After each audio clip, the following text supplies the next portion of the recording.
Good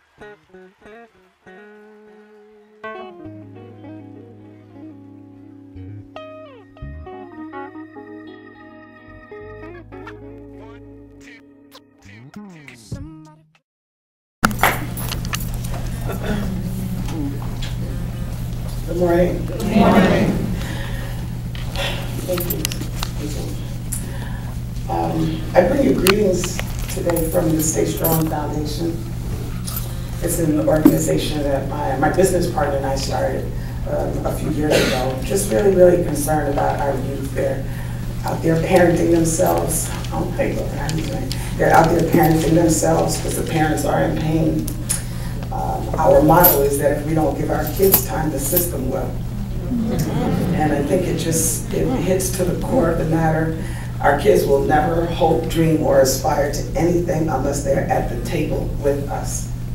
So we provide internships and shadowing opportunities, mentoring, and provide safe havens for them to speak about their challenges, their high points for the day, their low points for the day.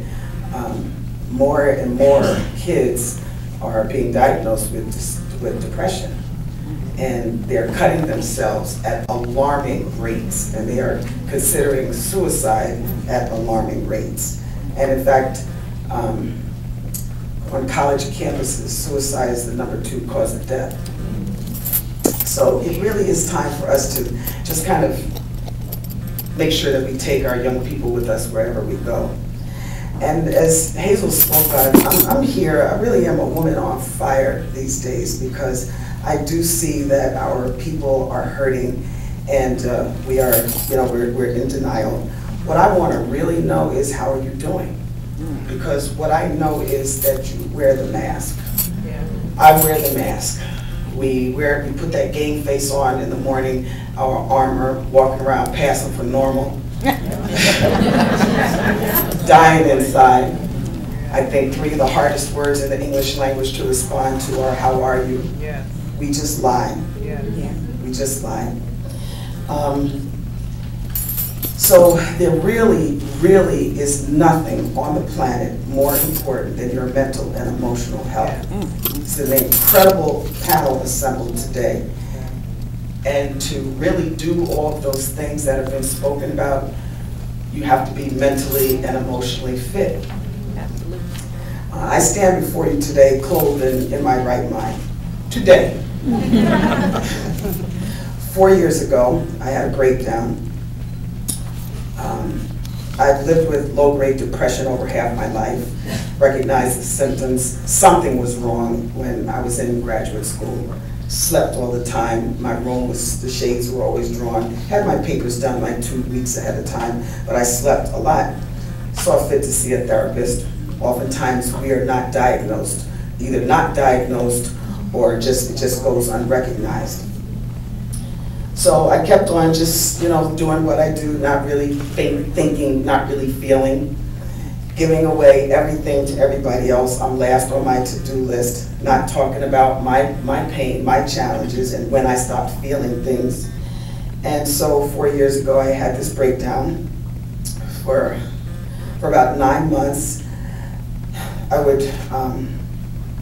It's a dark place for me to go back to, but it's important for you to know what the symptoms are, because I think that we don't know what our pain looks like, we don't know what it sounds like, we don't know what it feels like. And because everybody's wearing a game face, you think everybody's fine, when in fact so many times all of us are dealing with the same thing. So I would wake up every morning with this crippling, almost paralyzing anxiety. Knots in my stomach. I would just lie in bed with an overwhelming sense of dread, tears flowing, lying in a fetal position under the sheets. Just didn't want to face the day. It took every ounce of energy that I had to get up, to shower, dress, and then put that mask on. It was very difficult for me to concentrate. I slept all the time. Food was my addiction. Wasn't really dealing with stuff, so I ate. But highly irritable, lost really all kinds of joy in my life. I was just existing. And sometimes when I would go to events, to some kind of work-related reception or go somewhere to speak, I would be absolutely stunned that that mask was on in full effect, that I was laughing and talking and smiling with people. And just what I knew was 2 hours ago, I was on the floor in tears, not knowing how I was even going to get there. What I know is that God ordered my steps, because I wasn't operating under my own strength. Y'all know what I'm talking about? Through the intervention of some friends who got me to a psychiatrist, I heard the words that I was clinically depressed. And for me, it was such an incredible sigh of relief, because, okay, this thing, I'm a clinical social worker by training, but all of that goes out the window when you're giving, you know what I'm saying? So she said those words, and I was like, oh, okay, I can get my hands around this, and what I know is that it's treatable. I decided to go on a course of medication. It took a few before I could get to one that worked. I'm still on 30 milligrams of Lexapro. What I felt I needed was to stabilize so that I could be open to therapy. So then I commit to therapy, because this is how we sabotage ourselves, right? But I don't go every week. I'm always finding that it's something more important to go to. So I would cancel appointments. Okay, you need exercise. It's important to get that exercise, that's what I was talking about, because it gets those endorphins going. So I hire a trainer, because I'm not going to really do it myself, right? And get a nutritionist. So now that I'm working with the trainer, I'm still eating, rationalizing that I won't get as heavy. The things that we do, you know, at least I'm doing it. And so things started to progress. I worked with that therapist for a period of time, and I'm working with one now who's just amazing, who called me on my stuff. She said to me one day, let me see if I got this right. It's more important for you to go to those events and be a fraction of who you want to be than to come here and commit to healing. I was like, oh shit, this is to just call me out. But that light bulb went off. I get that, because I would go to those functions. People would be talking. I knew they were talking because their lips were moving, but I wasn't hearing a thing they were saying.